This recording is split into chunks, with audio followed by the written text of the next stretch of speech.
you got to constantly be alert. Yeah. You know, especially if you live in the life. Like if you live in that life, bro, if you're not focused, you're gonna get outsmarted by every bitch you meet. Oh, they'll get you. Because they smart, bro. Like, What do you mean they're smart? you gotta play chess. You gotta play chess, bro. That's his chess. Because That's his uncle's flag. when they say, yo, the game is crazy, that's what they really mean. Like, it's really a game it's a mental game on who can outsmart and outdo who. Wait, explain. It's hard to explain, like, because they're coming to catch you. You'd say and you gotta not get caught. the suitors. Huh? The suitors are coming to catch you. Yeah, they're coming to get you. It's a game. It's about who can bag you. Yeah. And you gotta not get bagged. And then what It's is like hide and seek. What is You know what I'm saying? Like, okay. You know what I'm saying? Now what is getting you though? It's not just fucking, right? It's like No. It's not. I mean, to me, that's like the last part. That's like the part that's like self-explanatory in the end, right? Yeah. It's either gonna be the reward or the weapon. Fucking is either the reward or the weapon. It depends on how you approach your What do you system. mean by weapon? You don't know? I just want to clarify. You know, like think about all the horror stories that you see online about a guy getting snagged, and next thing you know, he's paying like $100,000 a month on a chick he just met, don't even know who she is. Like, Got it. That type of Okay. stuff. You know what I mean? She's weaponizing the sex. 100%. Got it. Okay, Or they just yeah. meet and get a divorce, and next thing you know, he's going to court giving her half, and he only known her for 6 months. Yeah, that's got to be illegal. What are the rules? It should be, but it's not. What are the rules on that in Akon City? What are the rules going to be? Oh, there won't be no rules in Akon City.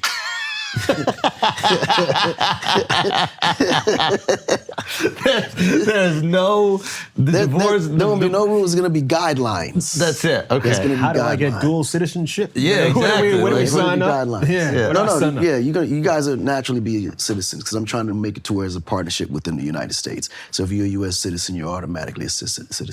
Oh, fuck. Like I wanted to make it a territory in Senegal.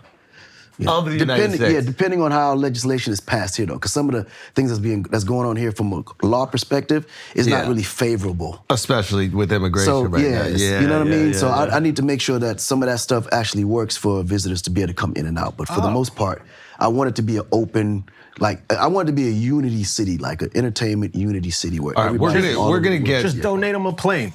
Yo. yeah. Just donate them a gift. You can make anything happen. Okay, so I'm just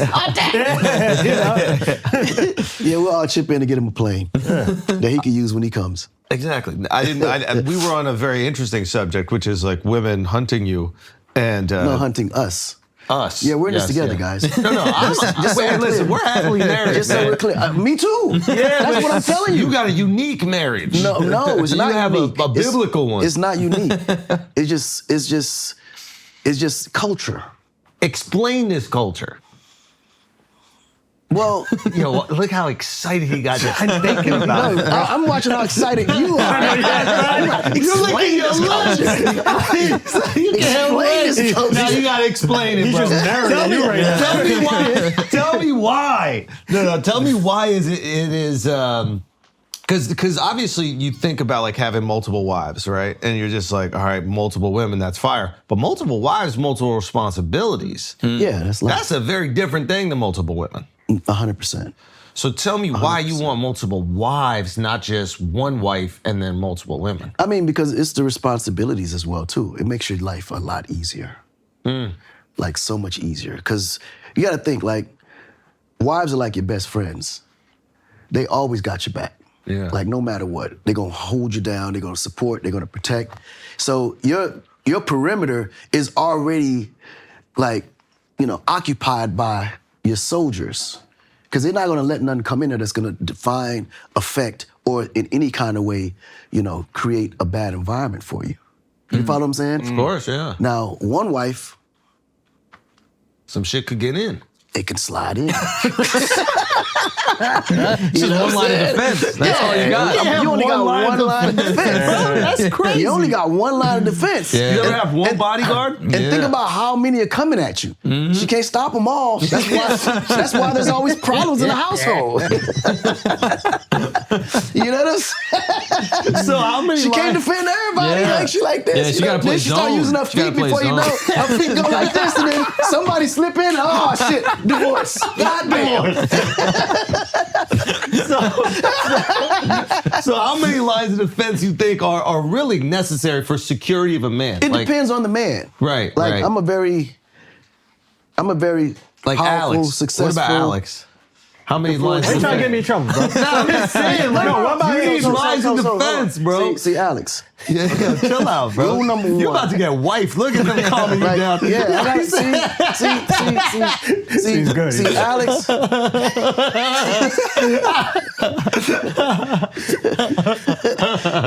He's fragile.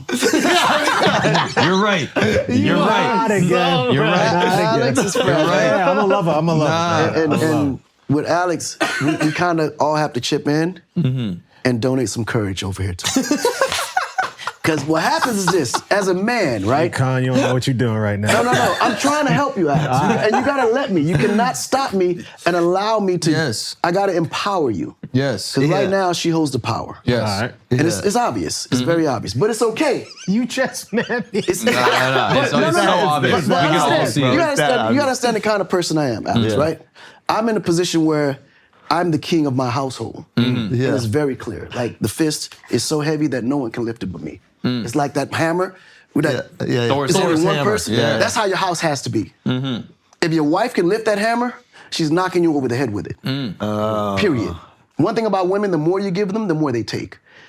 There has to be a line where she knows that you're the dominant rule maker, the dominant voice, the dominant everything. And what you say is what goes. Period. Yeah, it's more of a. It's very clear, like, more of a democracy in my house. 100%. But that's a household is a minorchy. It's a monarchy. The bro. household is a minorchy. A minorchy. Democracy doesn't work in a household because now yeah. your kids feel like they can make decisions too. Yeah, No, you yeah. can't. There's a king and there's a queen. Yes. Period.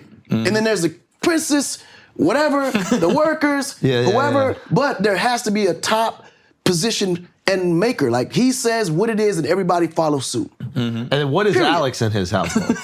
Which position would you say he is? I have to hear more.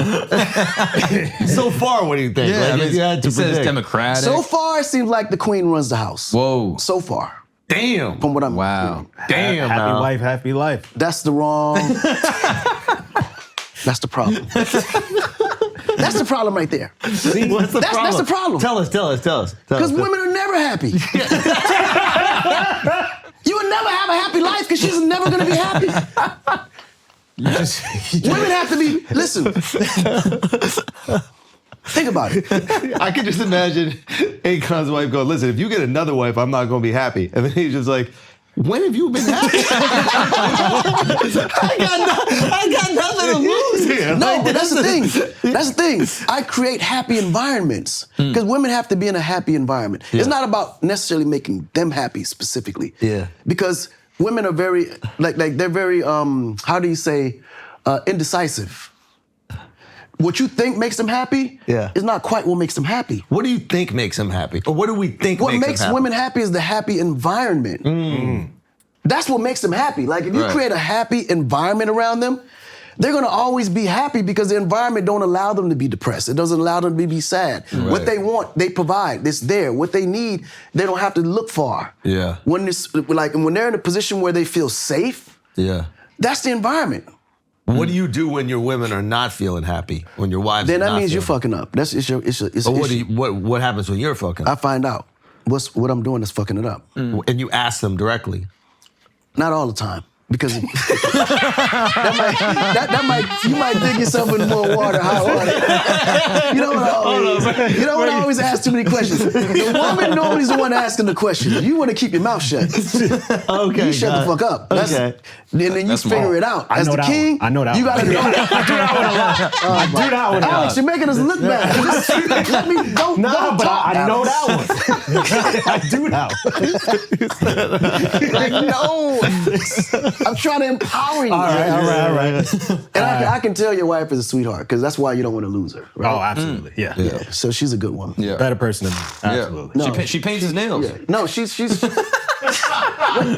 Oh hell no! Come on, damn! Oh, come on! You told me you had your nails painted. Okay, no. The tables is turned. The tables have turned. Alex is the queen. No. Here's the thing. Here's the thing. I'm a creative. You work with creatives. Did the kids do that? 'Cause if your daughter did it, I'll get it because that's fine. No, kids I'm gonna just say didn't do it. yeah. I'm gonna just say yeah. Come on, man. Nah, but I'm a creative. You know, we out here. We're eclectic. Yeah. You know. You gotta use quotes around creative. I'm worried for He's a Alex little right creative. now. Yeah. I'm so worried for Alex. Wait. But what happens when they all sync up? Oh, That must be It's good. It's a good question. a few days after. No. Yeah. That's when you go on tour. Right? Well, no. Well, this is the thing. Your tour happens to be the same week every month. I'm always on the road anyway. But when I am home, you know, everything is in separate silos. Like everybody has their own universe. I think the worst mistake you can do is put all your women in one place. You never want to do that. So wait a minute. It's the same estate and different homes on the estate? Everyone has their own place and their own lifestyle and their own universe. Their own place, meaning like Own mansion. okay, so they're 30 minutes away. They're 30 minutes Or away. however minutes away, they just not in the same place. And then how do you decide when you go to them? I mean, that's all how your life is set up and how you manage yours, you know? Everybody's different. Right. You know, like depending on what's necessary, what's needed, but you want to make sure that everyone's treated equally, though. That's very important. Can't do one without doing for the other. How do you manage? You guys ask some questions. I can barely do that for one. How you doing equal for all that? Because everybody on the needs, road. but sometimes one may need a little bit more attention than the other. Because, you know, emotions go up and down and Don't you get those things kind of be, you know. But I mean, think about it. Guys do that now with their jump offs. Yeah. Yeah, they do it now. I mean, we don't know anything about that, man. I know. That's a why you got different type. quiet. That's a different type of lifestyle. That's a different type of lifestyle. Do you I don't even know what a jump off is. What's a jump off, Miles? Miles, look up jump off. See if you get a definition for that. that's a Remy Ma How about song. let's not get him in trouble. Let's jump off the subject. I like that. I'm a good man. I'm a happily No, married all man. you guys are great men. Yeah. All of you guys are good. Do you have different wives that you enjoy doing different things with? Like, oh, Yeah, this is the it's- wife I like to watch movies with. This Yeah, is the one I- that's another thing. You know, one woman would never be able to provide you everything. Who cooks the best? They are great cooks. Every single one of them? Hell or yeah. you just can't say right now because it's going to hurt A wife somebody? has to be a good cook. Yeah, but there's got to be a best. I mean, everybody got different recipes that they cook better than the other. Who cooks the best jollof? My first wife, she's the best with that. She cooks the best African food, period. Is she African? No, she's not actually. Get Asian? the fuck out. No, she's from the Carolinas. Oh, wow. White girl? Black girl? Black. Do you have any different flavors in your wives? Well, yeah, it makes it sound so. Yeah, we gotta. Shit ain't Baskin Robbins. Alex talking, nigga, we will all be in trouble by the time we get out of here. Like Britney Spears. You talking like, is it a buffet? Yeah. But no, are there some different flavors? Like, Oh, man. Yeah, I mean, in a situation like that, you would want to, I guess you would you want a little Epcot? You would definitely want an Epcot. You want an Epcot? I'm gonna drink around the world. Yeah, gotta he's drink describing what he would want. I'm happy, bro. I'm happy. I'm happy. Yo, I need to jump over here. I need to jump over there. I'm a happy guy. I'm just saying, so with your lifestyle, where you got different mansions, you don't want to have one mansion over here, one mansion over here, and it's the same thing. No, I mean, it's their taste. Their taste. This is their universe. Remember, like, Yeah. it's creating a very happy environment for them. Like, separately, though. Whatever makes them happy, that's what you What create. about Christmas? Do you guys, well, you don't celebrate Christmas. Me, I don't celebrate holidays. No holidays? Not really. Very convenient. Very, very convenient. Yeah. Not like that. What about New Year's Eve? New Year's Eve, I'm always working. You're on the I'm road. an artist. I'm always being booked for those. Like, that's another reason why I don't celebrate holidays, because I'm never there. I'm always being booked on special days, special Yeah, that's a moments. big day. They're gonna have you do the ball. Yeah, it's a lot. And then birthdays, you make a special for each Birthdays, one? I have to be reminded. I'm really bad with numbers and names. But faces and places, I'm like photographic memory. How many wives you got? That's entertainment. That's entertainment. Yeah. What is that? That's a great I feel answer. like you answered a different question. Nah, that's a great answer. That's fire. I'm gonna use that. That's it. Wait, what does that mean? I don't even know what It's that means. entertainment. If you don't even know, that means you're not entertainment, bro. That's what. Yeah. Damn, I'm not entertainment right now. You're not right now, you're that.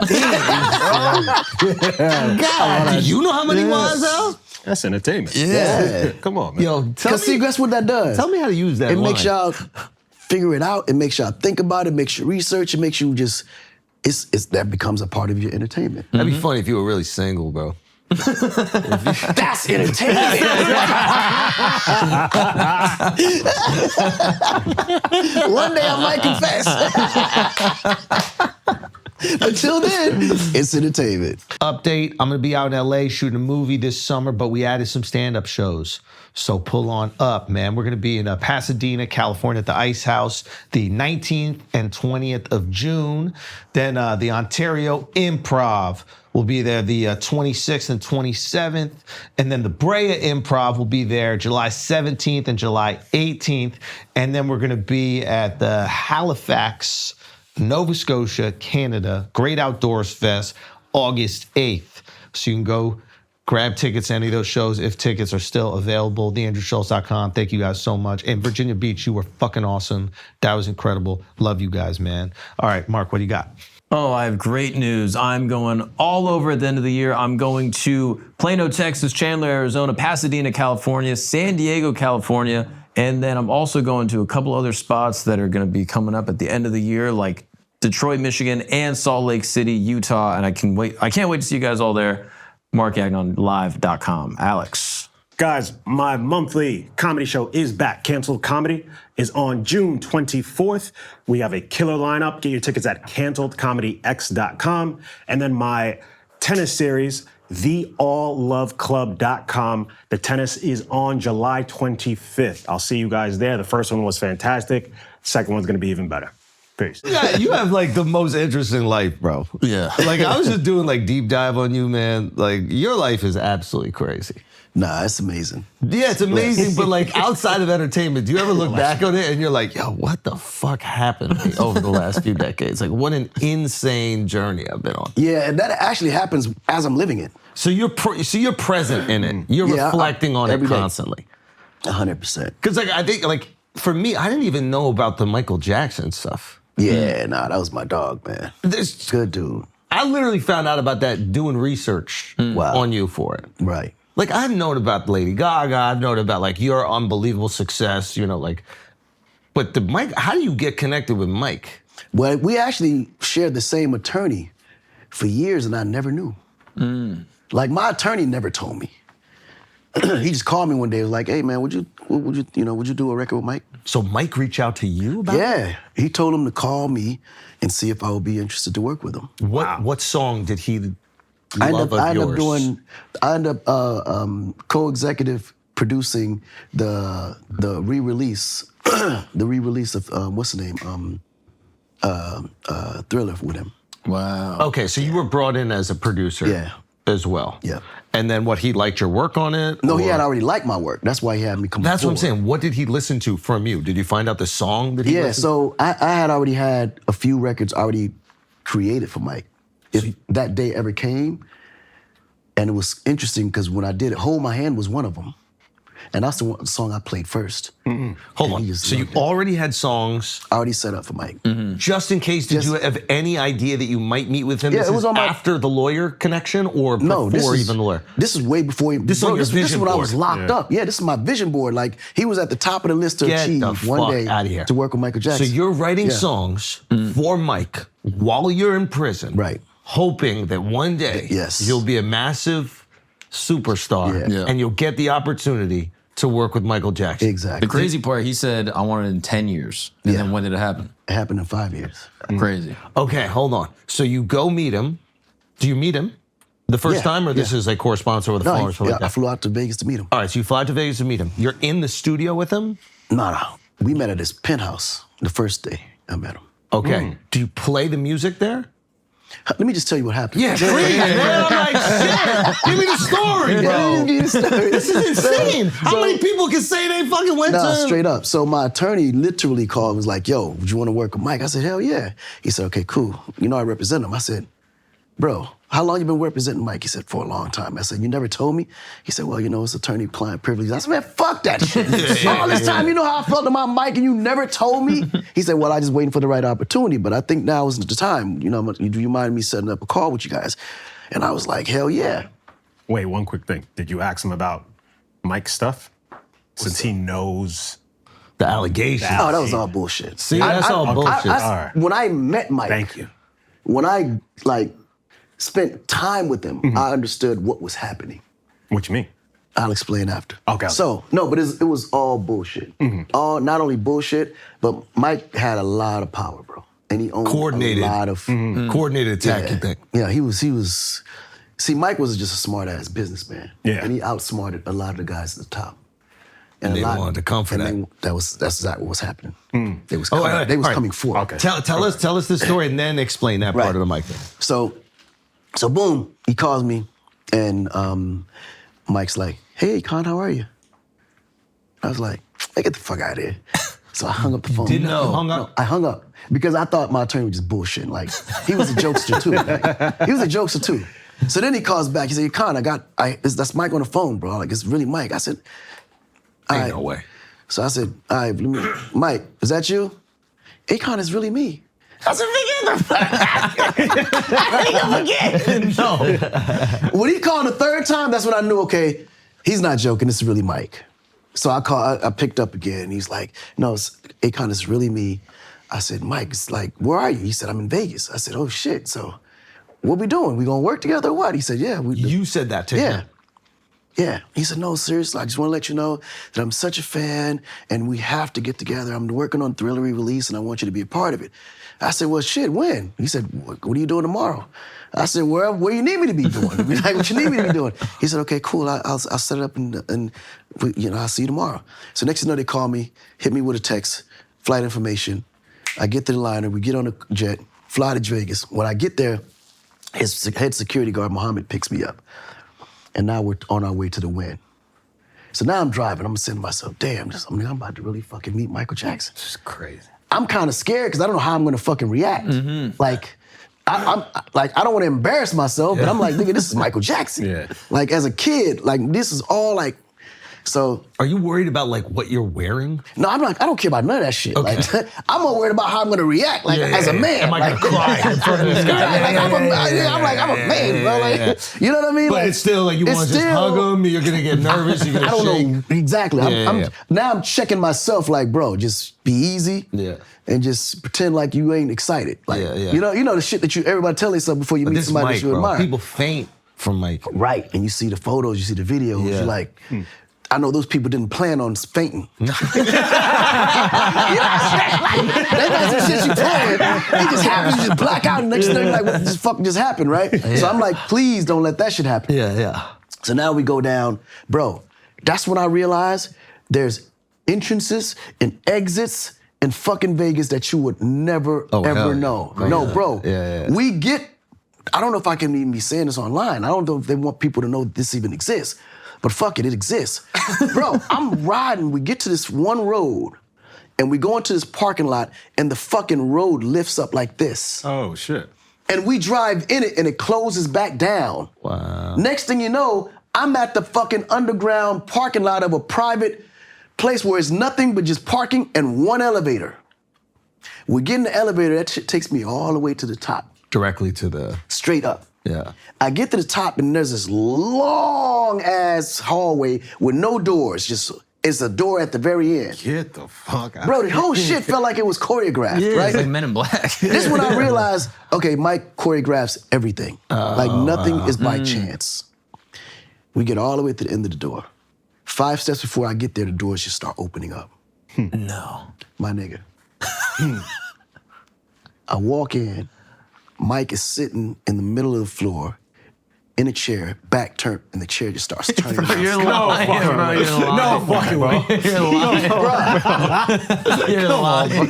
At this point, the door is turning.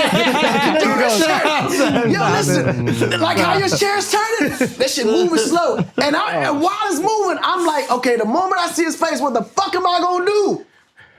Soon as shit make the full 360 turn, or 180, he looks and I look, I was like, oh shit. I froze for a second, and as I was freezing, the freeze automatically broke because Mike just stood up. Yo, Akon, what's up? And I'm like, oh my God. Wow. Yo, we embraced and it felt like we known each other forever. No way. Like literally felt like we known each other forever, bro. That is crazy. Did he have another voice? He did. He did have right. another voice. Yeah. It was deeper than the one he's normally using. But it's not that deep. But it's not that deep, right? But it's just a little bit. But you know, people will exaggerate and be like, yeah, No. But it's definitely deeper than that one for sure. But it was like an instinct. He just knew when to turn it on and turn it off. Right. Wow. And like, You know what I'm would he talk shit? Would he bust balls a little bit? Was he? Oh no, he was funny. Like Mike was funny, and we would have real conversations, like I was like, yo, Mike, what kind of girls you like? And what was he saying? She's like, don't make I was like, what you like, Mike? Like, do you like fat asses? You know, I'm gonna ask her, like, Mike, do you like fat asses? You know what I'm saying? Like, well, you know, I like them. He was like, that's entertainment. Yeah, he's like, not too big. I like them just palm size. I'm like, what, palm size? Yeah, like, we would always joke like that. We was always Was Mike getting after it with the hoes or what? Oh, Mike had bitches. Really? Wow. But yeah. And then none of them would talk? Hell no. Because these girls talk like crazy Nah, his now. You system would was think. set up. Mike had a system. But by the time I met him, he was older, Yeah. more mature. Yeah. But he told me some fun times when he was growing up. Oh, really? Yeah. Wow. I always thought he just was like asexual. No. He's very heterosexual. Oh, okay. Oh, yeah. Wow. Yeah. Yeah. He's very heterosexual. Yeah. How heterosexual do you think Al is? I don't know, man. Son. Bro, Mike had the high water, the tights. Yo, Come on, man. Mike, honestly. The glitter. I think if Mike wasn't. Glitter. No, hold on. I think if Mike didn't live that life to where he had to been like a celebrity his whole childhood, Yeah. Mike probably would have been a pimp. No way. Yeah, he was that finesse. Like he No, Really? He probably would. No, bitches loved Mike, bro. Well, yeah, of course. Yeah, that's Of what I'm course. saying. Like, Yeah, but because he was a celebrity. but I'm just saying, like Mike, before even a celebrity, like bitches thought he was handsome as shit. That is And he had a Think about it. charm. He had like Yeah, like think about it. Like celebrity will take you so far, right? But there's some people out there that's not celebrities that got bad bitches. That's true. Because they just got a certain level of how they move and how, they got a certain aura that comes with them. Yeah. Mike just had that aura that was just magnetic to women. You know what I'm saying? Really? Like Prince had the same thing. Yeah. You always heard about it with Prince, for sure. You know? And what happened? Prince became what? The pimp. Oh, really? No, but I know. Prince wasn't He was out there pimp, but he was a pimp. But he had girls. No, he was a pimp. Prince was a pimp. But He was very heterosexual. That nigga was a pimp. And Wait, what? he painted his nails. Come on. Bro, don't look for all these. I'm just saying. No. I'm just saying that's a very heterosexual thing to do. It's not. Prince had not. more bitches than Mike. I wouldn't say that. I I wouldn't say that. I wouldn't say I that. wouldn't say that. I wouldn't say it. I wouldn't say that. wouldn't say Because it. see, Prince, that was a part of his image. Like he'd walk in, he'd have some bitches walking with him. His band was all hoes. You know what I'm saying? Like, Yeah. I'm sorry, ladies, but I'm just, just figure of speech. But they was all bad bitches. But my point is entertainment. But my point is a part of his aesthetic. Right. You know what I'm saying? Where Mike was true to Where the game. Mike everything was quiet, silence, mysterious, a mystery. Like you never really knew how he moved, who he moved with. You know what I mean? But So then you he's guys very meet up. calculated. Do you immediately get to work? Is he like, hey, let's look at some like samples, let's look at beats, or is it like you guys just hang? Oh yeah, we just hang, we talk, and then we just create. And what do you think of this? I love that. I'm gonna add this. What do you think about this? And like it was like we just kind of just back, kind of was like sparring partners in the studio. Yeah, and he'll go in there and beatbox something, then I make the actual beat to it. Like it was really dope. And he had a recording studio in the penthouse? Or No, that's like actually, we went to the Palm to record. okay. The Palm had a dope-ass studio, and he blocked it out and we recorded. Wow. And how was he musically in terms of like production? Oh, Did well. he really understand? Yeah, he understood music, but he more was a I thought I turned this off. He's more of a he understood rhythm. Right. Like, What's the difference between those two? well, music and rhythm is two different things, right? So, let's say from a perspective, they don't know rhythm. Yeah, define rhythm. Right. Music is more from like the way they. Well, Mike wasn't like a musician, so he couldn't really play instruments. Music is like composition. You're Yeah, saying, it's, like it's putting more together the it's different more parts organized, and- noted, written yeah. down, whatever the case. Whereas rhythm is just a feeling that just rocks with you, and it's locked in on a tempo. Right. You follow what I'm saying? So Mike was that. Like no Mike matter had- what you did, yeah. there had to be a certain pocket that he needed it in. And did he have instincts for what a song needs? Oh yeah, So like he knows what a song needs without being 100%. able to necessarily play it. yes, exactly. Got it. Exactly. Okay. Okay. Exactly. And it, yeah. Was it difficult for you to give pushback if he did something musically and you were like, I actually don't think that's it? No, that's what made me and him work so well together because we would try anything to see what it sounds like first. Like sometimes people have a habit of saying, "No, I don't think that's gonna work," but you didn't do it yet. How would you know? But who's saying that to Michael Jackson? Like if No, you'd be surprised. There'd be people that do that. really? Yeah, but Mike was the kind of, like, man, he was so, now I realize why he was as big as he was. Because he was that open-minded to where I would ask him to, I could have asked him to bark on the record and he would have did it just to see what it sounded like. What would his bark sound like? I don't know. That'd be interesting to find out. It's entertainment. It's entertaining. More like a dorky. like a poodle. Wow. Damn, man.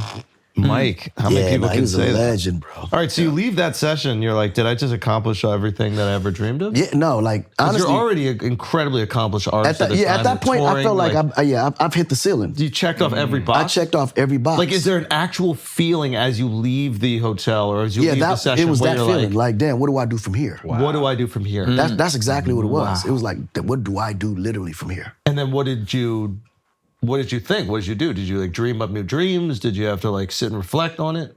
Well, actually, I didn't reflect on it. I just kept going to see where life take me. Got it. But then I found out that's when I got actually more active in going to Africa with my philanthropy, Yeah. the lighting projects, and all Yeah. this other stuff. Because me and Mike was talking about creating a music university Out there? out there in Africa, like almost like like a Berkeley type of style university, but for Africa. Because you have the arts, when you look at rhythm, arts, instruments, all of that shit come from Africa. We wanted to kind of reinvent the whole wheel, bring it in for history, and also create how we develop that instrumentation and culture for the future, like really a musical university that would take Africa into the future. That'd be kind of wild. Yeah. Is it interesting for you, exciting for you to see how much African music is being embraced in the mainstream? Yeah, interestingly enough, in the beginning, it felt tough though. Because that was why I actually stopped doing music after I released my album in 2008. I promoted for about 2 years. I did the World Cup in South Africa, and then I stayed in Africa and went straight to Nigeria and started developing what you now know as to be Afrobeat. But it really was, Afrobeat was more of a political movement started by an artist named Fela. And he was really big and very influential in Nigeria. He was like the rebel. This fella Kuti. Yes. Yeah. He was like a rebel, but he would speak the people's words through his music. And he would always combat the government on what they ain't doing, what they should be doing. And it became one of those kind of things. So it was more... Bob Marley-esque figure in terms of his influence? Yes, exactly. Wow, okay. He's a good analogy.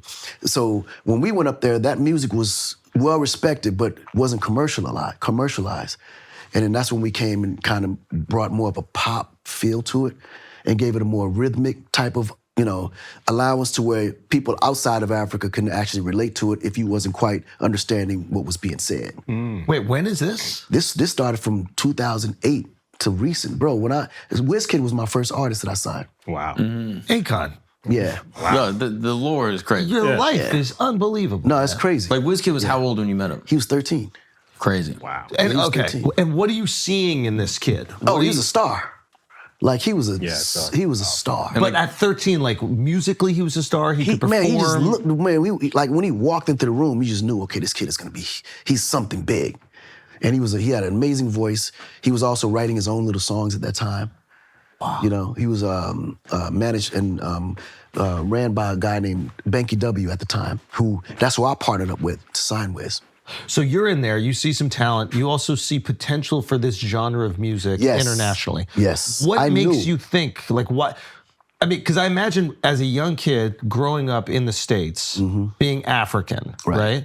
There wasn't the same like embracing and love and like No, it was totally yearning dead. to connect with your roots. Right. Like I'm 42, so I remember there was like a distinct separation even, like clearly, maybe I would even go so far as to say like, No, like everybody hid the fact that they was African. Yeah. Like literally, people was embarrassed to be African. You know what I mean? I would like. Maybe I was there's probably the some only jokes, some one clowning pushing it. about Yeah. it. Oh, they was being clowned. It was like African jokes. It was like if you was being joned on, the African jokes was the most popular. Right, Put it that way. Right. So nobody wanted to be African. I apologize for my past because I was part of that. You know what I mean? Okay, so that's interesting. So you grew up in this time, and now you're seeing massive artists from the region and like Doing well locally. And I'm like, yo, this is crazy. How like they don't know about this. But what gives you the feeling that it would be successful when you grew up in a place where there was this separation? Well, because I knew in Africa was heavily popular. But I knew it just wasn't exposed in America to even get the chance to become popular. Got it. Right? So I just knew that there's certain elements in it that I knew that made it too local on why it would never leave and become bigger than the continent. And this is like sonic elements? Yeah, it's sonic elements. I'm knowing what the US want to hear. I'm knowing what Europe want to hear. This is like taking Chinese food from China and turning it into a version of it where Western people will consume. Got it. Ooh, okay. So perfect. That's the perfect way to explain it. And this is just because, like, your father was a musician, if I'm not mistaken. So, like, you grew up classically trained in music. Right. So, like, you can consume this from this culture that you understand and it is a part of your identity, but also recognize the limitations in the music for like Western audiences to go. And how much not to take out to keep it authentic Because they also need to still like it. Yes. Right. They have to love it. Yeah, it can't feel too commercialized where they start going, no, that's not the real thing. It. Exactly. Oh, That was a challenge. That was a challenge. So you're saying Afrobeats doesn't really exist in its modern iteration before you go there? 100%. Wow. Whoa, dude. Wow. Did you connect with Burna Boy around this time? Burna, he was young at that time too. He was because we're talking 2008. Burna was just like he was probably trying or thinking about being an artist at that time. Wow. But he wasn't at that level, nowhere near it. Wow. And at what point do you go, oh, Afrobeats is out of here? Like this sound is now global. Is there a moment? When Wizkid actually popped, that's when I realized, okay, we got him. Because it took a while. And when I came to the US and I was shopping Wiz, they thought it was reggae. And they're like, well, reggae's not really popping right now. I'm like, it's not reggae. It's And not it was reggae. bigger in Europe before it came to the States. But that's what made me go to London. Then when I went to London, it broke in London because London was more open-minded. And there's a lot of Africans. Huge African community there. Yeah. So London was where it actually broke. And we was able to break P Square first, which was a twin group, two twins, right? And we had a record called Chop My Money that went fucking ridiculous. It ended up charting in the US charts. Oh, wow. But it charted in the UK charts first. You know what I mean? But at that time, those guys were like, they were performers. Imagine if you had two ushers. And they were twins. That's what they were, but in the Afrobeat market. Right. Like when you see their performance, it was nuts. That's how they actually got them. And then while that's happening, Wizkid is more authentic at that time for what we were trying to portray. Whereas P Square were more commercial. So P Square what actually opened the door for Wiz to bust through the door with the authenticness of what they recognize in P Square. And then they just, once he took off, it was over. At this point in your career, can you kind of like see, do you know when the trend is gonna pop? I don't know when it's gonna pop, but I know what will pop. Right. So it's like, but is there a moment where you see something building momentum and you're like, yeah, this is out of here. Yeah. In a year, this is out of here. Yeah, or in 2 that's years. exactly how I see it. And this is what you saw with With that. That's what I saw with that. Interesting. And at that point, from a business perspective, are you starting to build up an apparatus around it? 100%. But what I realized was there was no business or apparatus to build around African music because they didn't understand the business well enough to know what that was. And why is that? So, Is there just... there was no music industry structure in Africa. Everything was black market, sold in the black market. Like there was no there was no record stores. You would have to go to the actual market and buy albums that was duplicated in CD duplicators. Because the music industry didn't see the value Exactly. in Africa. So in Africa, the motto was you would sell the master to somebody. And then they, like prime example, with Wiz's album before then, they would make an album and then sell it to someone, sell the master to them for like $100,000. And then done. Then now they just make money off shows. And who owns the master now, he monetizes that through all the black markets throughout Nigeria. And then later does a deal in the US with iTunes, Apple, or whoever, and then he owns the master now to it. Got it. So just so I'm understanding here, you make the album, you sell it to somebody. It might be somebody in the business, it might be somebody outside of the business. They own the rights to it in perpetuity. Right. You go tour with your songs. Yep. And then they literally print CDs or whatever it is, and then sell them in different black markets wherever they around. can sell it. So you can see how someone might never break out but be locally super hot. Exactly, and that's why it was like that. It Because of that motto. So when we came, we twisted it up. We actually taught them the business. Oh, really? Yes. This you make publishing off this, you make royalty off of this. This your distribution cost. This goes to the label. This goes to the artist. Now they understood it, and it was able to now understand it because now you can actually negotiate with labels in Europe and France and the UK and And so you're putting the artists on game to this. You're putting the industry folks on game to this. What is the? Well, the industry folks didn't like the fact that we're putting them on game. Fuck no. Right, because they're like, yo, we're getting a deal off this. We're giving $100,000. And I mean, they was getting masses free, basically. right. It was basically like, hey, we'll pay for the production of all this And interesting enough, in India it was the same way. Because India had the same model. I've realized something recently. Sleep is everything. I hate to be one of these guys. I genuinely hate it because I like to stay up late and I have to wake up early because I have kids. The reality of the matter is sleep dictates everything, especially at my age. When you're like 20 years old, I don't even know if sleep is necessary, to be honest with you. And then you hit 40 and it's like, if you don't sleep, there's just no way that you can be a functional human being. I didn't take it seriously until I switched to Brooklyn bedding. Let me tell you about Brooklyn bedding. This mattress is different.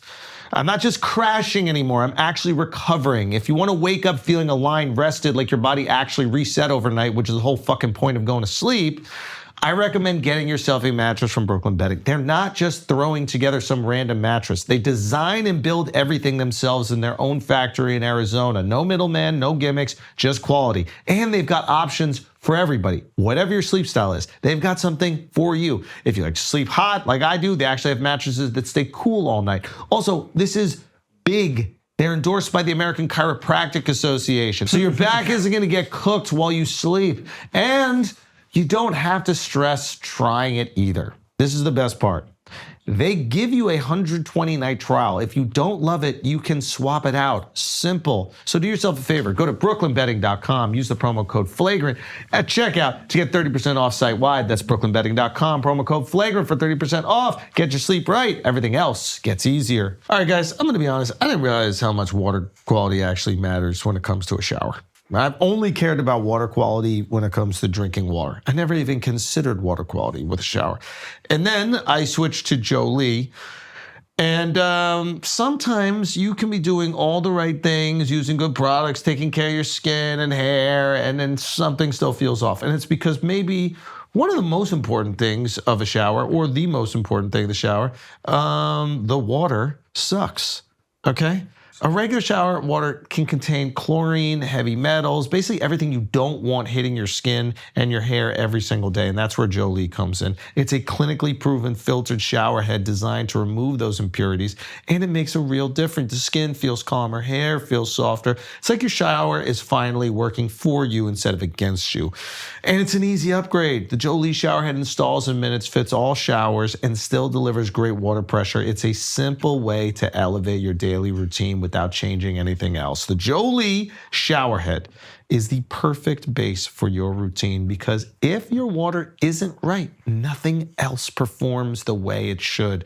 It even looks great too, sleek, clean, gives your bathroom that luxury spa feel. So if you want to upgrade your skin, your hair, your whole shower experience, try Jolie risk-free for 60 days by going to jolieskinco.com/flagrant. That is jolieskinco.com/flagrant. Jolie is also available on Amazon. Now let's get back to the show. Where does this business acumen come from? Because like even you started your label early. Like, as soon as you from started day one. music, you were thinking your own. Because I used to always, you know, you gotta think, like, my dad was a jazz musician. Okay. And in jazz, Drummer? yeah, he was a drummer. Yeah. Yeah, he's a drummer, percussionist. The problem with jazz is that that's a passion project. Yeah, dude. Jazz doesn't really make money. You gotta really just love music to do jazz. And if you're making it money off of it, that's fine, but you don't really care if you make money or not. You know, you hit small bars, little spots, and things like that. So my pops was like, I don't know if music is what you want to do for a living. Like, you know what I mean? And But you loved it as a kid. I don't know if that's what I want to do either, right? But I loved it as a kid. But I was like, there's got to be money in it because somebody's making money. Yeah. Like literally somebody's making money. And I used to always think about that, but then I used to always hear how artists used to cry about them not getting paid enough and they got robbed, this and that. And I was like, I so wanna there be was the a one to do lot that. of money just being made. How do I be the But guy? somebody's making it, so let me find out how they're making it. Smart. How'd you right? find out? So I started reading books about the music business. See, back then they had books that would tell you how the music business worked. There's a book called what was it called? I think it was called what was it? How to something about the music business. It was something about that. It was I forgot the title, but it was a long ass title like it was all about the music business. That's what it was. All about the music business. And I read it and I understood the dynamics of how it all worked. And I was like, oh, so the money's made if you got your own label. Yeah. It's not actually being the artist unless you're just a successful artist that know how to tour, that understand merchandise and all this other stuff. You need the label because that right there becomes bulletproof. Right. And that's when I said, okay, cool. I'm just gonna start my own label and just find distribution. But I was like, how the fuck am I gonna distribute it? That costs even more money to create. Then I found out they had things what you call like joint ventures where you can just partner with a distributor and give them a percentage and they handle that part and you handle the content. And I was like, that's what I want to do. But there is a small difference going on here, which is like you can produce music. Right. And like we had RZA on here a few weeks back, and it's just like the guys that can actually create something. Right. It's different than I'm just gonna start a record business. No, for sure. It's way more leverage. It's the same thing like even in like you're talking about like scripted television or film. Right.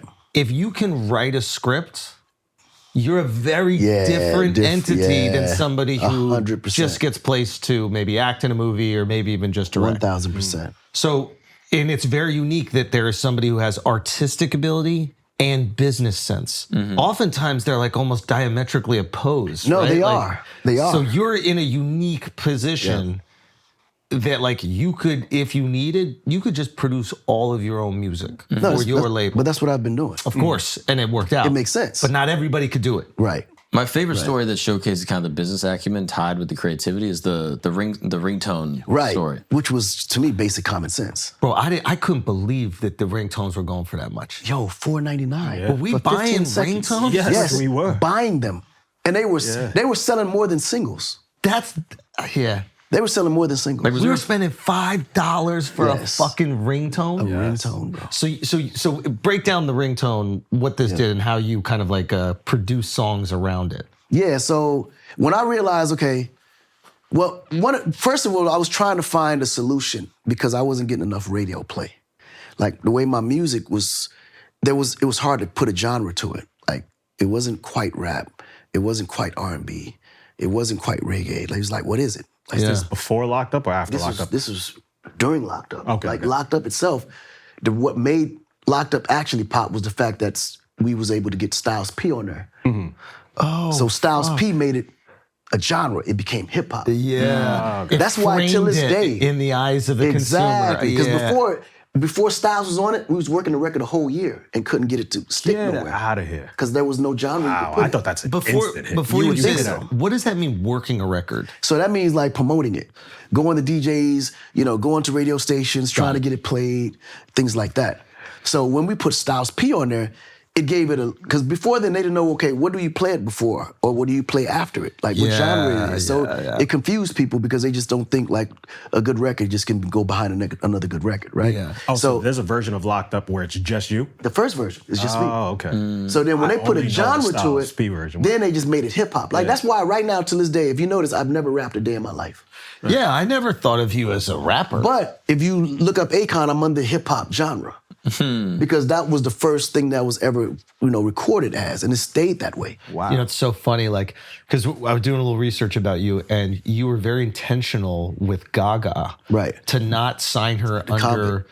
like convict because you didn't want her to be framed in an urban 100%, way. yep. You wanted to have her audience find her organically. Exactly. And like, did you understand that after you went through this? I went through it. Yep. Got it. Because I was like, she's like me. They're like, what genre is she really? Like, yeah. And then at that time, we were doing 80s music in like late 90s. I mean, early 2000s. Yeah. And, like even prime example with Just Dance. They thought it was like, Just Dance was out a whole year before it actually popped. Why? Because I literally had to tour the world to push it. We tried America first. Nobody bid. Nobody touched it. They was like, no, this is too old. We can't even put this in our playlist. We went to Europe. Europe was like, well, it's a little cheesy. It's not quite what it is. Then I was like, fuck. I can't let this record go. Like, this is a hit. I know it's a hit. So I had a tour in Australia. I flew all the way to Australia. When I got to Australia, I said, I'm gonna push it here. I know for sure they'll get it here. The record didn't work. So now, mind you, that's 6.5, 7 months of me working this record and nothing, getting no bite. So now I'm at a point like, fuck, I'm just gonna give up. Like, we just gotta give up. And I know if I give up, there's a chance that they will really drop her. Right? Because she was always having challenges before I picked her up already. So this would have solidified the fact that, okay, this just maybe not it. I was like, no, I can't fucking deal with this. So now I'm trying to figure out how I'm gonna revive this record. So I'm on Australia, heading back to the States. We're connecting through Canada. And I was like, should I get off the plane and go to Canada and try it? Like, what would it hurt? I'm connecting, I got 5 hours there. So I'm in the lobby thinking about this shit while I'm in the lounge. And I said, you know what, man, fuck this shit, I ain't got nothing to lose. I called a friend. At the time, he was the head of Virgin Radio, named David Magro. I said, yo, David, I got this record I wanna test. It's out, but it's like the biggest record in Europe right now. It's doing fucking amazing. In Australia. In Australia. The hustle side. I said, bro, you guys gotta jump on this shit before it reaches America. Like, that'll be embarrassing. It's the #1 record on both sides. Like, you need to drop this record, test it with your market and see what you got. He said, all right, come to the station. Leave my bags, everything, and go straight there. He plays the record. The shit becomes #1 on phones. The phones start lighting up. Oh my God, this record is amazing. Who is this? Da, da, da. People are calling into the radio calling station? the station now. And is that how you could tell back in the day? That's when you knew Got if it. you had Okay. something. Because they would say, listen, this is new music. Let us know what you think. And they'd play it. Bro, when I tell you the phone lines lit up. Wow. So he was like, man, this record is a fucking smash. We need to add this. I said, what? He said, can we add it to our other stations? I said, hell yeah. So now I start going to the other stations while I'm there. Fuck it, mind you, my bags are still on that plane. That plane had already left back to the States. I understand in Canada an extra week going to all the stations. By the time I left Canada, the record was #1 in Canada. Wow. That's crazy. Then they called like, yeah, what the fuck is going on with this record? I think we got something. Then Kiss in New York City picked the fucking record up in America. When they picked it up, everything changed. Kiss FM? Yes. Wow. At that time, they were the needle. If Kiss got the Kiss record, got it, yeah. everybody was like, What okay. about Z100? Was that like That- a big pop? It was, but not like Kiss though. Kiss was like the generation, whereas Z was more like the older generation. Right. You know what I mean? Yeah. Kiss though was like, when Kiss said that was it, everybody followed suit. Follow suit meaning all the other radio stations go, Jump on it. wow. Okay. And you're recognizing this because you believe in this artist, but is there also a version where you're like, you understand how profitable it is to have just a megastar artist under 100%. your. So All it's you need is worth you one. taking the time. It's 100% worth it. All you you need get- is one meeting. All you need is one major artist. That one artist can pay the bills for the next 10 years. Wow. Yeah. If you sign the right artist, you're good. And you signed.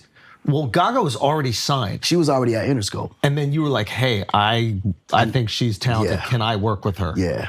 And Jimmy literally, that's why I say Jimmy saved my life with that one, because he threw me the bone. He didn't have to do that. Really? And he made me a 50-50 partner with it. Get out of here. Yeah. And is it because he knew your talent Yeah, he and your believed in me. ability? He believed in me. Got it. Yeah. So he's like, listen, we don't know what to do with this girl. She's obviously got talent.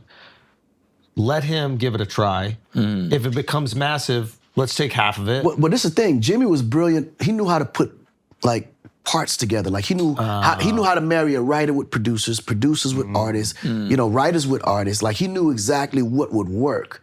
So when I called and was like, "Yo, Jimmy, I need this one," and he thought about it, he's like, that could be brilliant. Because at that time I was working on the Pussycat Dolls record. I remember you were. So in his mind, he's like, "Dude, this might." He said, "You sure?" I said, "Trust me, Jimmy. I need this one on my label." He said, "All right, well, fuck it. She's all yours." Wow. Like literally thought about it like that. And then when we heard that first record, because when the first record I did on her was really for the Pussycat Dolls. You had her Just singing Dance like was the supposed to be for the scratch Pussycat vocals Dolls. for the Pussycat Yes. Dolls song. Because she came on board because I had got a writer's block and couldn't come up with nothing that week. I was so excited. I had just closed this big ass deal, and that's what. And I had just picked up Red One, who was the producer that I worked on the whole Gaga album with, and he was like, "I just worked with this chick last week. That's pretty dope. I think she'll help you come up with some ideas." And that's when I met Gaga, because she came into the studio. And then I was like, "Yo, are you signed? Like, what's your situation?" She's like, "Well, I'm at Interscope." I said, wait, you at Interscope? Hold on. Yo, Jimmy, what the fuck? You know what I'm saying? Yeah, that's how it came together. Wow. And then when did you stop, or have you even stopped working with Gaga? Man, we did the whole first album in 30 days. Holy moly. Literally the whole first And that's album all in those 30 tracks. days. It's like Poker Face. That whole first album. Wow. We did that in 30 days. After that, then I got obviously on tour, started working on my album. Red was still a part of it, but I wasn't as active as I was on the first album on the writing side of things. So the second album, I had I would say 50% involvement on the creative, but I was heavily involved on pushing the album itself once it was done. And then the third album, by that time, she had her own idea of what she wanted to do and who she wanted to work, and then she partnered up with her ex-boyfriend, who was a producer as well, and then they did those albums moving forward. Yeah. You do a cool thing with Neo on the tour where you guys go kind of like back to Yeah, back. back to back on songs that we wrote for other artists. Yeah. And We call it the needle drop. Yeah. there's tracks that you're like, you worked on this? Like Yeah, what? you would not even know. yeah, No, you got to what- come to the show. I can't. Oh, 100%. Yeah, because people will know. I don't want them to know until they come to the show. Oh, got it. Okay. Because it's going to shock you. That's You'd be like surprised. Versus when it's- Babyface. yeah, it's like that. It's like that. But it's like deep cuts. I mean, he was telling me something outside where I was like, that one? Yeah. Can you say any that you're not playing in it that people might not assume that? It's entertainment. Yeah. Are there any artists that came along that you had the opportunity to work with or to sign that you were like, I don't know if now is the right time? Yeah, who's and the one? And then it's the fish that got away. Bro, I had the biggest fishes that's out today. I had an opportunity to do, and I didn't. And I passed on it at the time for specific reasons. But Tell us. okay, so Drake is one of them. Really? Cardinal Fisher had brought me Drake originally. Yeah. It's so interesting how Yeah. you pronounce his name. Oh, yeah. Yeah. So it's interesting because he was the first artist I had ever signed from Canada. You signed him. Yeah, he was yeah. So Cardi was like, "Yo, nigga, this nigga out here now, he killing the streets." Yeah. And he played me his mixtape, but I was so busy doing so much, and I was so busy on the Gaga stuff, and I had just turned down Justin Bieber because I didn't have time for that because I had Kobe Odonis. Yeah, it's like those things, and then I had one of my security guys, 2Ts, was constantly on me about Kendrick. Like literally for a whole year, like, yo, I'm telling you, Khan, you got, I'm telling you. But it just, at the time, was so much happening that I just didn't have the time to do it. And then Drake ended up picking up Kendrick. And then Dre would beat me down to do production for Kendrick. But everybody was needing me, and there was no time. You know what I'm saying? And I never had the time to stop and listen to hear even the genius of what Kendrick was. Bro. I was just about to compliment Yeah. you for your eye for talent, and then I'm like, No. you missed out on I didn't miss out. No, I didn't miss out. I did. I missed, like, literally, had I had an infrastructure, Yeah. they would have all been bagged at that time. But it was just all me doing my own A&R and doing my own everything. Yeah. And everybody pulling from every direction. And I'm just focusing on what I have on the table now and what needs to happen for that versus what more I need to add to my table. Yeah. Say you didn't have all the wives to help out. At that time, I did. Yeah. Wow. Crazy. So now you built out the infrastructure? Oh yeah, the infrastructure's built out now. Yeah. Yeah. Now it work. Yeah. Now it works in my sleep. I don't have to be a part of it at all. Could you kind of break down what your infrastructure looks like? It's like a mini Universal. It's like literally like I have artists I haven't even met yet that's been signed to my label that I haven't even. So you have different A&Rs that are going and getting. Well, now artists. A&Rs, we don't really use A&Rs anymore. I just feel like A&Rs was a waste of time and money because most of them didn't really know what the hell they was doing anyway, and didn't have the ear for music. Like they just went with whatever they saw was popping. So they would read other people's gauge to see Instead of having their own. instead of having their own. Today, it's like the people around me. These are the people that was telling me, yo, Khan, I don't know about that record, and I'd be like, nah, nigga, this is a hit. And they'd be like, I don't know, and then they was right. And I was like, oh shit, okay, they know something that I don't know. Got it. Keep him down. Keep her. You know what I mean? Yeah. Type shit. You know what I mean? Do you ever get worried that it gets too big where you start signing artists and it could have another Lady Gaga situation where you have an artist with talent sitting there but isn't? Oh no, that's a part of the business. You're not gonna catch everything. Okay. That's one thing that I had to realize and had to just accept that there's gonna be some ones that you miss. You know what I mean? And it just is what it is. Like everything ain't meant. Some things are meant to pass by you, but not through you. Yeah. And I've realized that had Drake been with me, he probably wouldn't have been that big. Have Kendrick been with me, he probably wouldn't have been that big. It's those things that either define them or things that passed them by that might have motivated them to even go even harder. Because by the time I was and did have time for Drake, his price was $1 million to sign. He was in a bidding war. Oh, wow. And I was like, man, I ain't got $1 million for an artist. Yeah. I can't pay for $1 million for an artist. At that time, I couldn't afford it. You know? I'm curious, you have such an international appeal. What's the craziest like private event that you got booked to do with like a king or something like that? Exactly. It was royalty. And it was funny because Where? it was in the Middle East. Yeah. I can't say which family, but for the most part, it was the craziest thing because they booked me for $1 million, right? And was like, well, we want you to perform for the family. We have this huge event, and my daughter's the biggest fan. I said, okay, amazing. So we get prepared. They do everything. Like it was set up to where it's gonna be like. I even had a dressing room with all my condiments, everything on my rider. Like it was like top notch. So I go in, and I'm getting ready for the show and everything else. It was interesting because I'm like, the castle is so big, I don't hear any music, right? So I'm like, wow, this is huge. Like, so they're walking me to the show. They walk me to this huge hall, but there's only 3 chairs. Monster stage, LED lights, lasers, everything. And I'm sitting on the side of the stage waiting for my audience.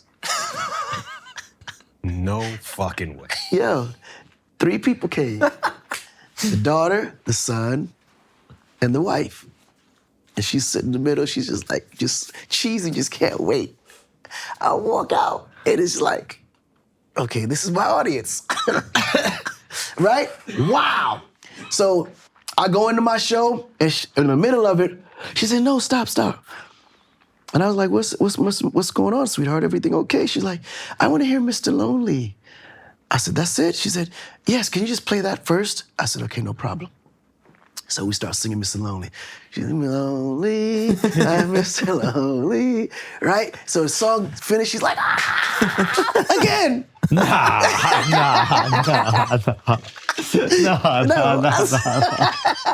They can't treat you like a CD player. Again? No, we do it. Again. Bro, that listen, song's never been more applicable, bro. That was you on stage.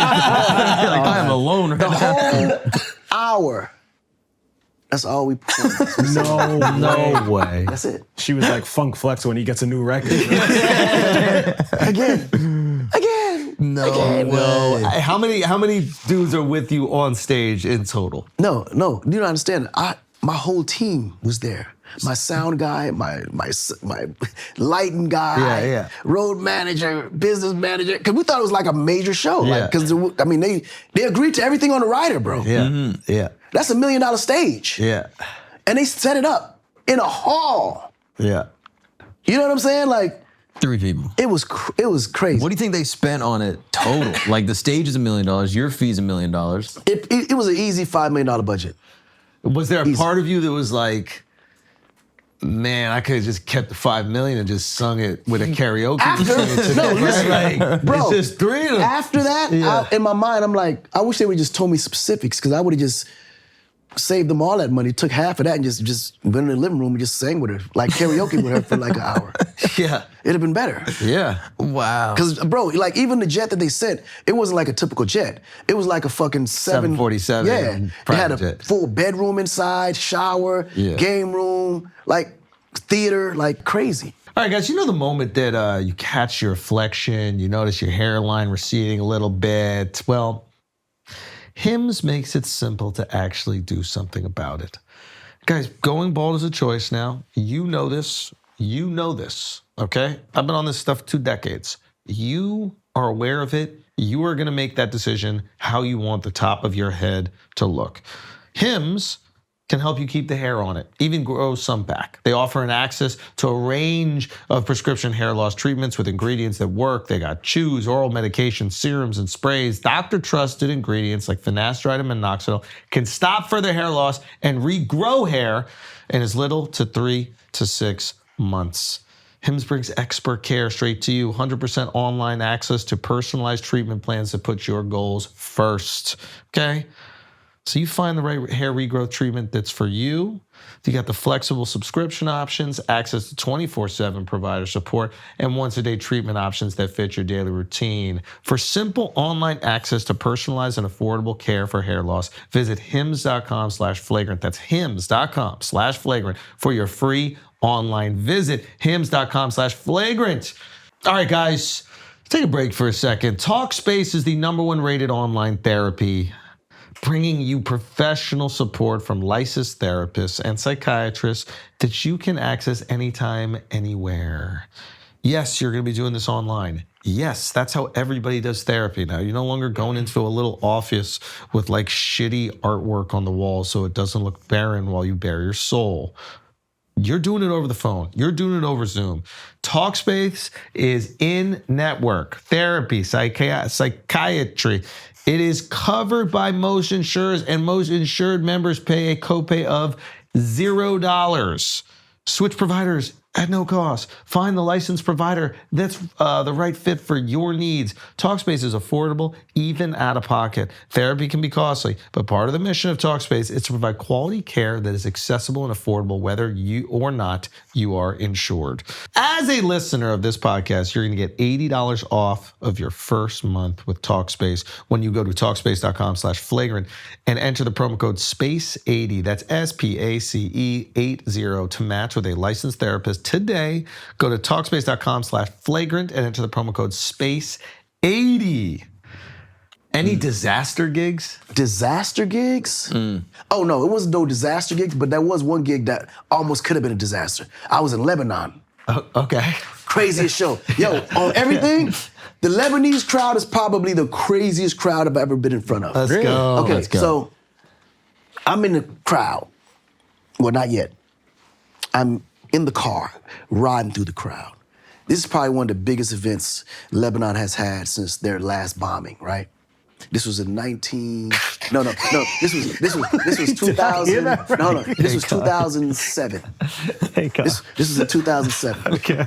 No, so this was to kind of like bring morale, just uplift the, you know, because it was going through some conflicts, right? And it was like, oh, don't worry, it's gonna be a ceasefire, it's gonna be no issues, whatever.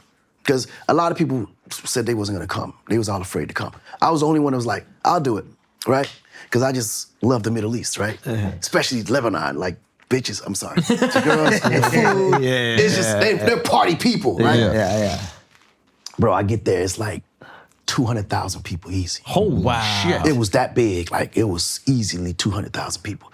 And we're riding through the crowd. You got the security, blah, blah, blah. And I'm out there performing, man. We go crazy. Ghetto comes on. Oh my God, it's like, goes nuts. So now we're in the party side. I go into the back and I'm in my absorb ball, like the absorb ball. Right. I've been doing it back then, since then, by the way. He goes in one of those. And then you're just going through the crowd. So I'm riding through the crowd. And I see this one dude's like, yeah, I know he's a super fan. So I was like, okay, I'm gonna roll over his way so he can, because I know a moment like this for him is like crazy. Like he would never forget this moment. Yeah. So now I'm rolling this way and I see him and I just start rolling over towards him. And as I'm rolling over towards him, I'm getting close. He's like, yeah, come. And next thing you know, he disappears. I'm like, where the hell did he go? And next thing I look down on the ball and I see him. And I see him, he has his blade. No. Bro, he takes the blade, shoves it in the ball, because he's so fanatically a fan that he wants to hug me. So he hits the ball, so I immediately see him going. I try to hurry up and roll out the other way, but he had already poked it. No. So I'm seeing the ball slowly start to deflate. No, bro, I'm in the middle of like 200,000 people at this time. Nah, bro. No, crazy, right? Security's not near you. No, I'm in the audience. They can't move fast enough. They're just watching from the side. But now I'm slowly deflating. So now I said I got to think quick, because I can suffocate in this motherfucker with all these people, right? Because how I'm going to get out? Because you got to open it from the outside. So then I start thinking quick. I start like calming down so I can see where the wind is coming from so I can find the hole. And then I realize the hole is above me, so I roll to where the hole is right up under me. And then I put my fingers in, I just open it up, and I slide out, and then the ball just goes. So everybody's like, oh. Like, no, everybody's like scared, like, what the fuck's going on? In the meantime, I done came out, and I'm on my knees, like this, under everybody, on my way back to the stage. By the time the ball had sunk all the way down and people realized where the hell I was, I had already made it back to the stage. Get the fuck out of here. Bro, because everybody's working towards the ball. Nobody realized that I was crawling already towards the stage. I get to the stage,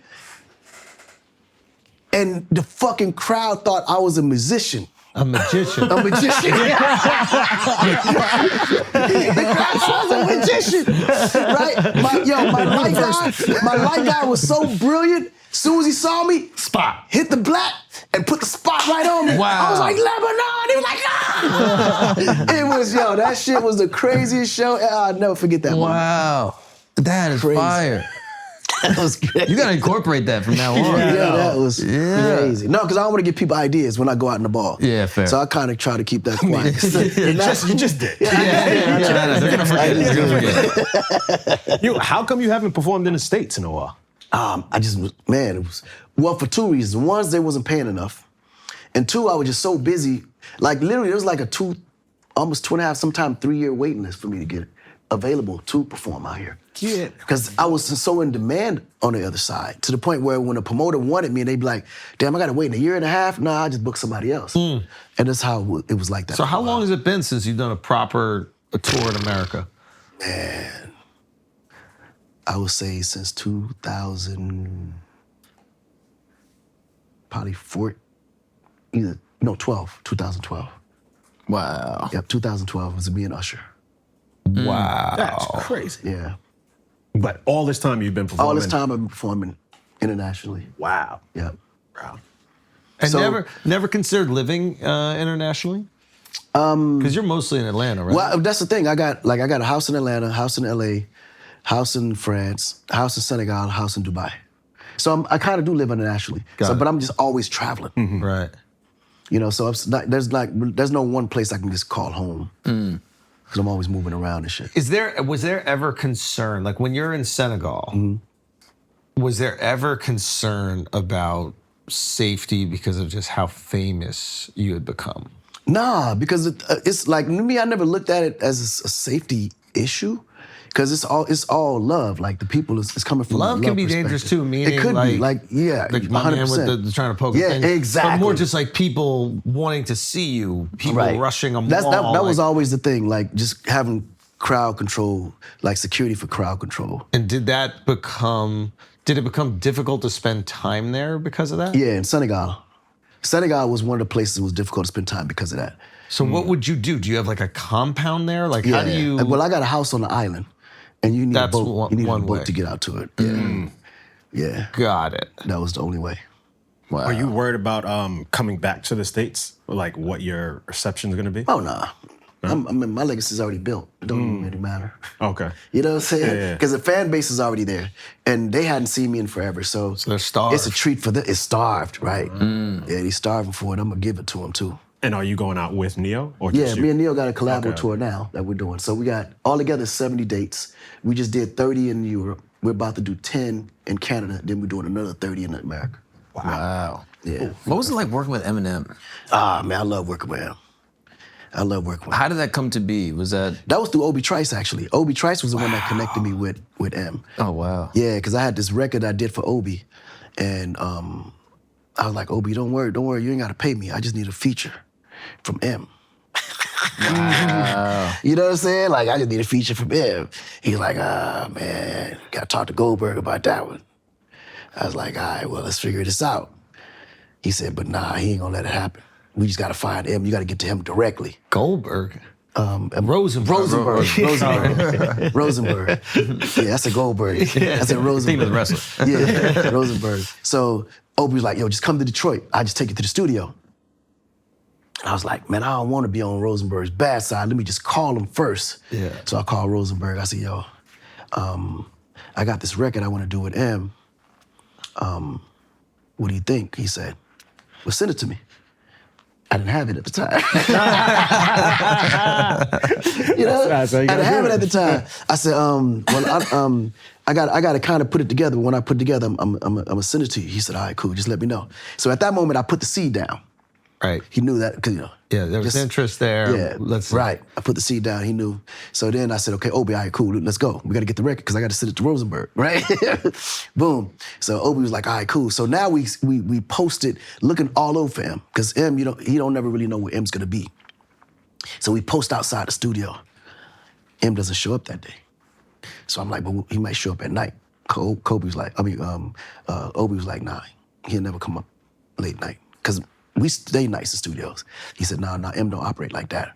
I said, all right, well, let's come tomorrow. He said, you got to come early before you come. So we come early, like 6 a.m., so we don't miss him. So it's almost like we staking out the studio, right? It's the funniest thing. So M finally shows up. He said, that nigga go right there. Come on, let's go. So then we come. M was like, oh, shit, what's up? So I come through, and I was like, yeah, yo, M, man, we need to get in the lab. Like, let's work. He said, I came in my little briefcase with all my tracks and everything. I said, I got mad records for you, too. I want to play you a few records. So now I'm going to make sure I get records for him first before I ask for something. Right, exactly. Yeah, you're offering value first. So he was like, yo, I produce too. I said, really? He said, yeah. I said, well, play me some tracks. So now he's playing me some tracks. I didn't even know M produced. Yeah. I had no idea. Wow. Bro, the Smack That track came on. I was like, yo, this shit is crazy. Can I get that? He said, hell yeah. So I take the track, and he gave me 4 more. So altogether, I picked 5 tracks. I started on the what's name one first though, the Smack That record, and then after I finished, I let him hear it, and I was like, "What do you think?" He said, "Yo, this is crazy, bro. This is a hit." So this is M's production. M's production. You asked for it because you're like, I can do something with that. Yes. Are you tweaking anything in the production, No. or are you laying vocals on it? That track was produced solely by Eminem. Wow. A lot of people don't know that. They thought I produced it. I thought you produced it too. Right. That was the only track on my album that I didn't produce, by the way. Wow. M produced Smack That, right? So interesting enough, M heard it, and I was like, bro, you really think it's a hit? He said, hell yeah, this is a smash. I said, you should jump on it. Yeah. Right? I said, you should jump on it with me. He's like, yeah, I think about it. Okay, so because everybody's asking him to be on a song. Right. So it's a ballsy move to go, hey, be on my shit. Right. Like for you have to find the right moment. Right. You throw it out there. I just throw it out there. And then when he goes, let me think about it, you're like, cool. I was like, there's hell no yeah. pressure. That's It's nothing. like, Because it really wasn't. Me, it was just great enough that he's produced it. I was happy to be able to say Eminem produced this track. Yeah. I was cool with that. Yeah. Right? So now I'm working on the other tracks. So I'm kind of hearing the song playing in the background, not quite sure you know, if he just listened to it to see what he want to do from a production perspective. Oh, you're hearing him Yeah, listen to it. Listen to it. So I'm thinking, okay, now he want to tweak the beat, whatever the case may be. So he goes off to lunch, we come back. By that time, I done worked on the other tracks. 5 o'clock come, I'm like, yo, where's M? Like, M left. I was like, where'd he go? He went home. I was like, oh shit, he just went home while we was working? I didn't know that he set a timeline at the studio. He comes in, lunchtime, he takes lunch, 5 o'clock, he goes home. He treated it like a real 9 to 5. Job, yeah.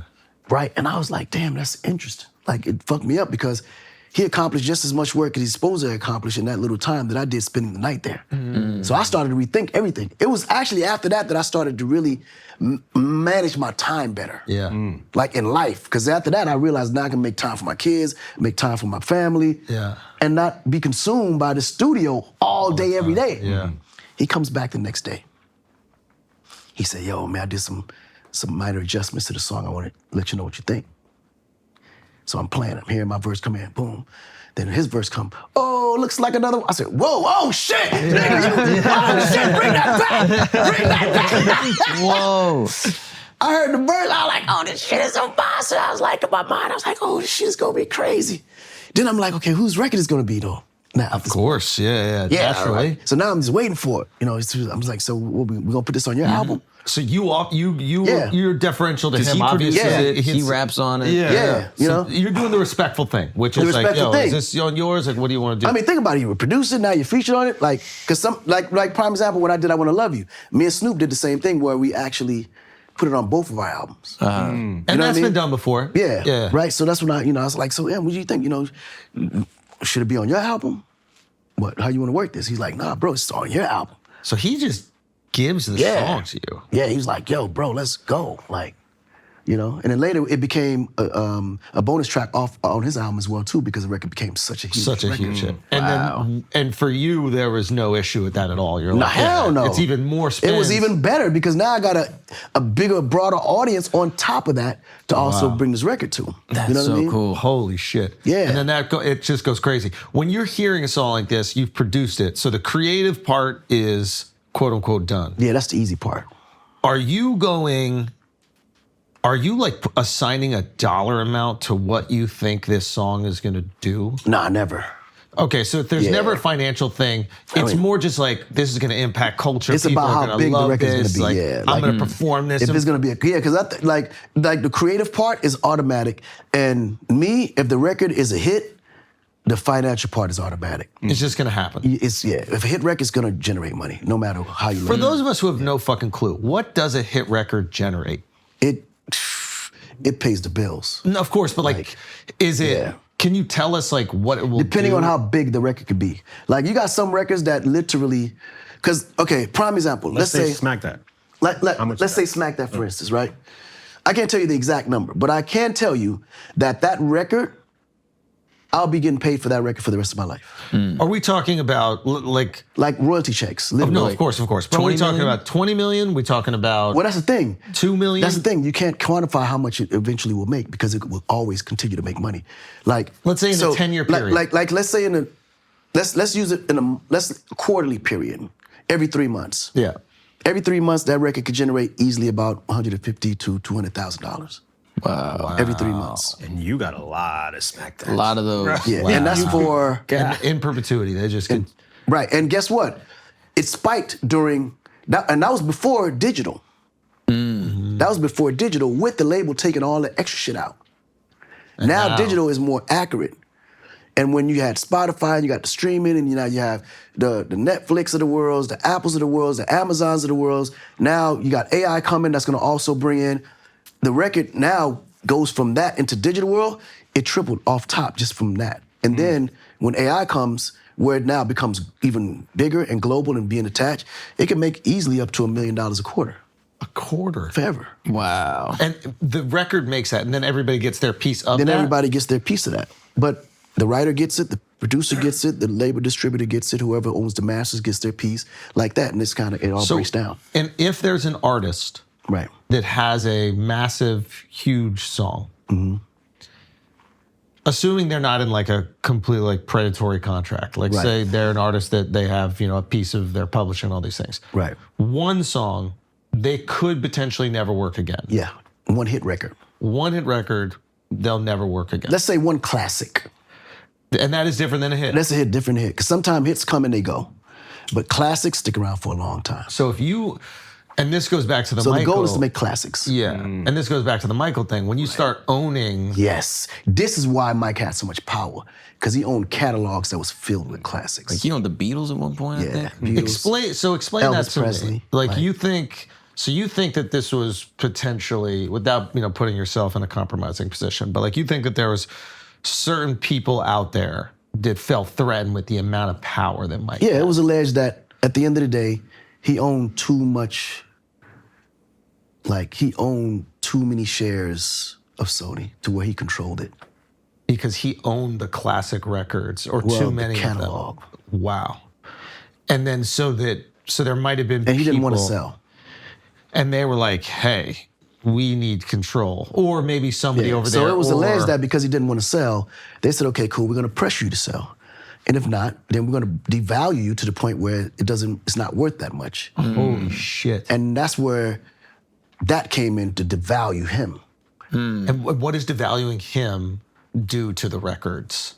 Oh, it doesn't really do much to the records itself, but it does to his Financial situation? Yeah. And now he's forced to sell these records. yes. Whoa. So, okay, so this is, obviously we've all heard the Right. side that, you know, people have made the allegations against Mike, et cetera. So the other side, the other argument would be, he has so much power. They first try to pressure him to sell. Right. What are they doing to pressure him to sell? I mean, like how they do with everything.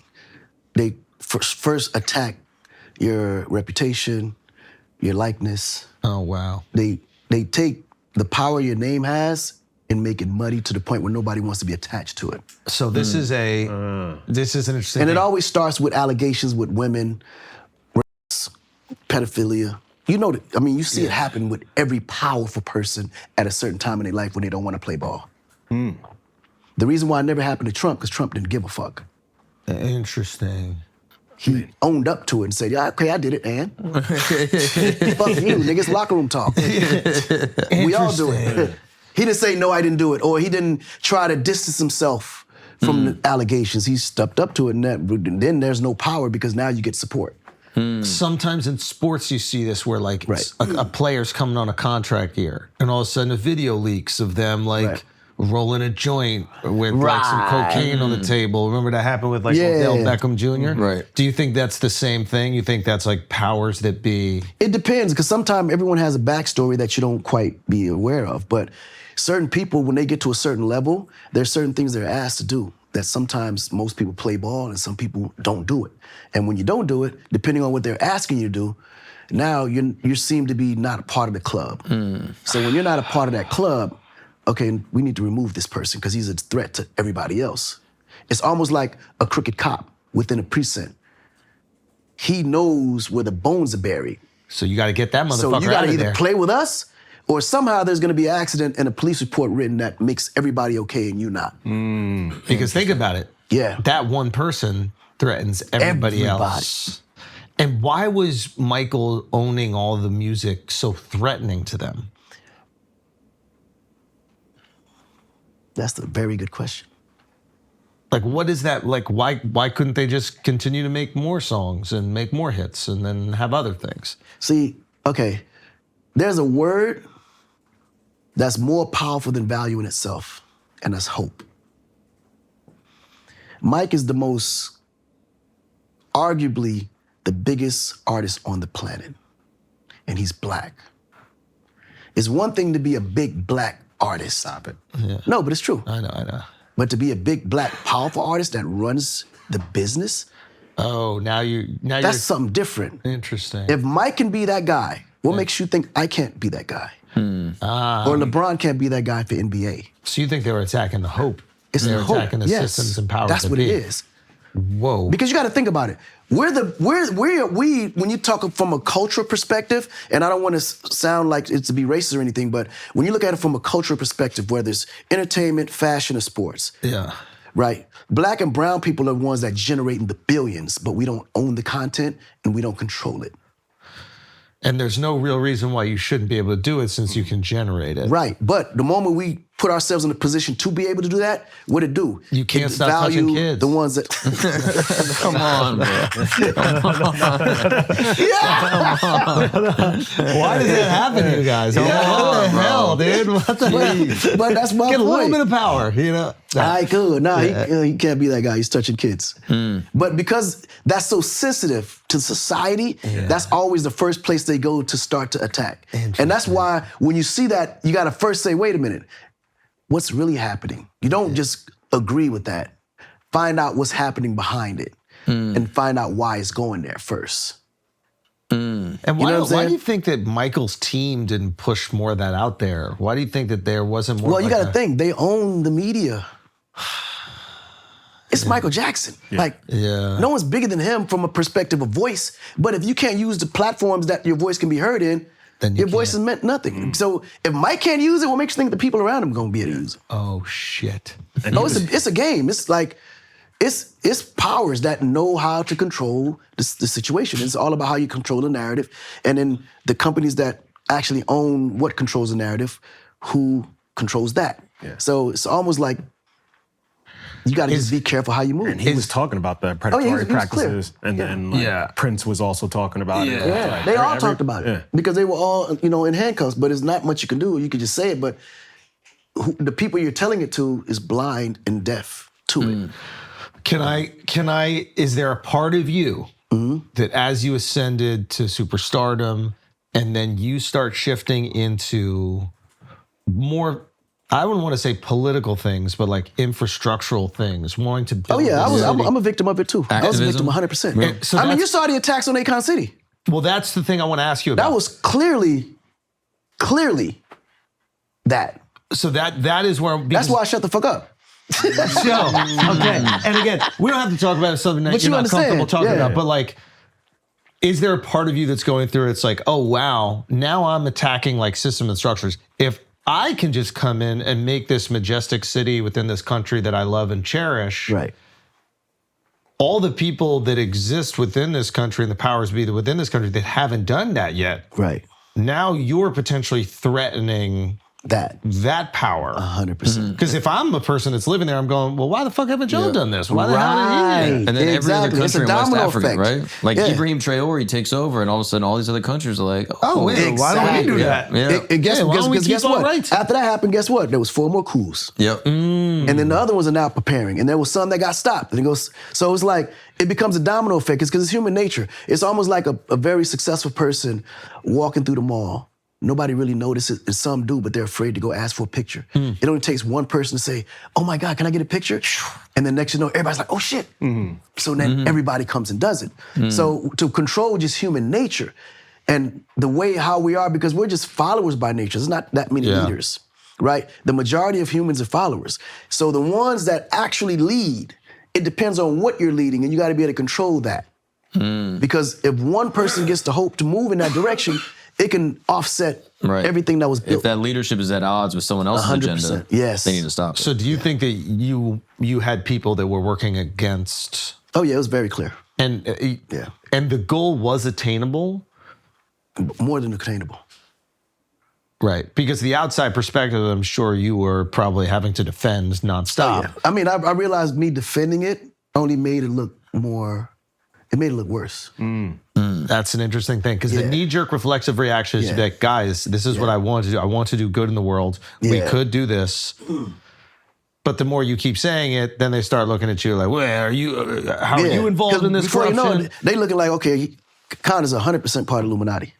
I'm like, what the fuck? Like, bro, like you go on YouTube right now, they tell you all the Illuminati, they start looking at my show, they start seeing signs, and I was like, oh shit. It made me believe I was a part of it. Because the way they put that shit together, bro, it's like, this shit is so interesting. It's like, damn, these motherfuckers are clever. They do that to Jay, they do that to all the... Bro, it's like, I love the work and the way you highlight Africa. Right. Are you still doing the work, but just doing it more? Yeah, now I'm just doing it in a more smarter way to where it doesn't attack the powers that be. Attack the powers that be, but more support them in a way to where they can get what they want, but we can get what we want too. This is the lighting project. Yeah. So like, you know, so my thing is, okay, let's find a way to coexist.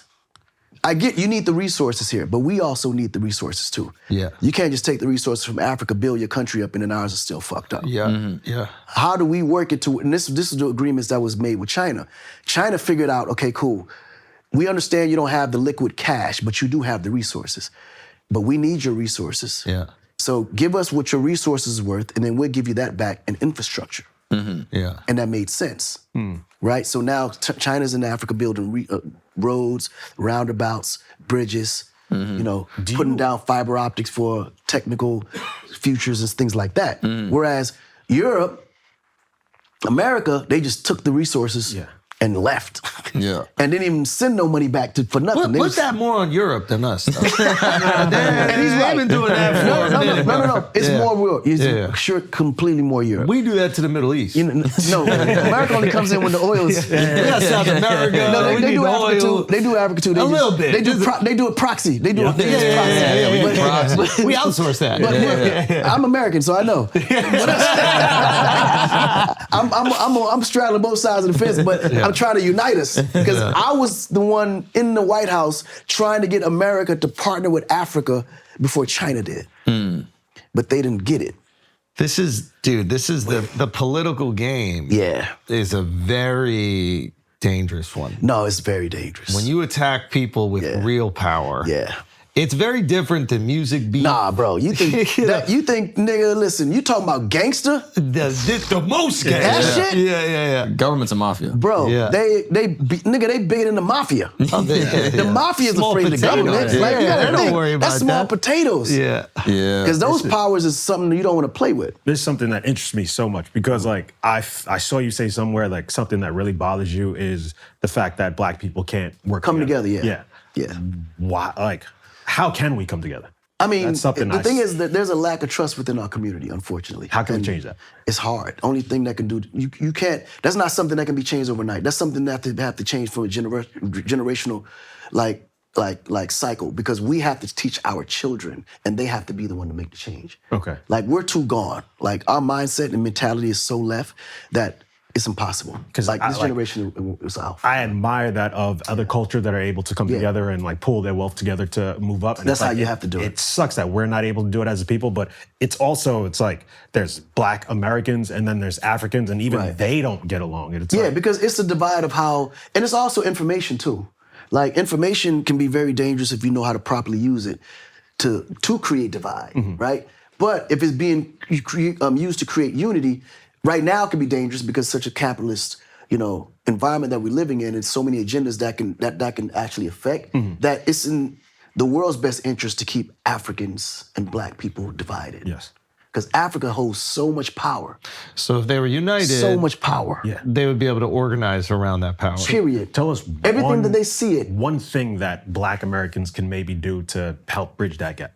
They just come together. That's it. No, but like literally come together, put together pools, bring your investments together, invest together, and literally create and build together. And It's how does literally one- how like does prime one- example. how Let me does give one you a prime invest example. in Africa? Let me give you a prime All right. example. The one thing that you have to respect on this planet is how small a population the Jewish are, but how united they are. Yeah. They're the smallest population on the planet, but they're the most powerful. Why is that?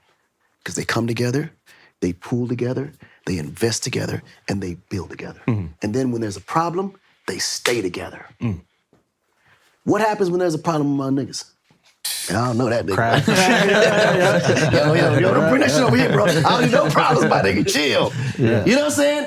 On their side, they're like, hold on. Because if that affects you, that affects us. How do we fix it? We need them conversations. And we can't continue to blame the white man for every fault that goes on in the fucking society. Hold on now. But it's true. I'm just being real. We like to be talked about. I'm talking like you're not sitting right there. It's a brother conversation, but it's real. We like to be reminded how powerful we are. Don't take that away from us. If you stop blaming white people for everything, we'll start to think we're not running shit. But that's the point. That really infuriates us. Yeah, we just gotta stop. Because, man, when I realized, bro, as much as I travel, that problem only exists in America and maybe 2 or 3 parts of Europe. But the rest of the world is united and they all coexist. Like, This is a young thing. place though. Like I think that's another thing that it's tough for us to compare to. Like you're looking at European civilizations that have existed for thousands of years. Right. America's a young country. Yeah, We're it about is. to be 250 years old. The Black American experience in America is is different. super young because a lot of the Black Americans don't even have connectivity to their roots in Africa. That's so true. So you're like inventing a new identity. Yeah. And unfortunately, because of fucking what his family did. Wait, my